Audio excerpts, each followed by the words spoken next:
अस्सलाम वालेकुम, आपको वेलकम करते हैं। नमस्कार, सत श्री अकाल।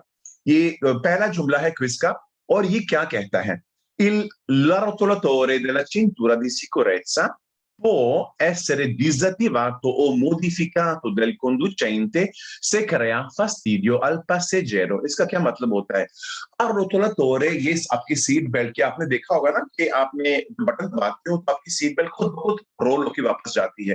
तो यहाँ पे एक मैकेनिज्म है कि जो उसको आपस खींच लेता है। तो इधर ना आपको कोई भी चीज़ तब्दीली करने की इजाज़त नहीं है कि भई मैं जल्दी से ना जाइए। और देखिए può essere disattivato मतलब आप ये अर्रोटोलातोरे को डिसएक्टिवेट करना या तब्दीली करना, चेंज उसमें तब्दीली लाने, डिसएक्टिवातो या मॉडिफाई करना ड्राइवर को इजाज़त है। से क्रेया फास्टिडियो, फास्टिडियो यानी परेशानी। अगर आपको परेशान कर रहा है तो आप उसको एडजस्ट कर दो किसी तरह से, लेकिन ये फाल्सो है। और ट्रिक कौन-सी है? ये सिर्फ अम्बरीश क्विक पेटेंट की स्टूडेंट्स के खसूसी तौर पे बता रहा हूँ मैं। अर्रोटोलातोरे आ गया ना, तो आप इसकी फोटो ले लो, हमेशा फाल्सो आएगा। ये जुमला कुछ भी कहे, आप स्क्रीनशॉट ले लो, जिनको स्क्रीनशॉट लेना आता है। ज़ेशन अली, आप भी फोटो ले लो इसकी, एटलीस्ट का फायदा तो हो जाए आपको कि अर्रोटोलातोरे वाले सारे जुमले फाल्सो होने वाले हैं, ठीक है? तो जिनको स्क्रीनशॉट लेना नहीं आता, किसी से पूछ लेना, वरना आपको फायदा नहीं हो रहा।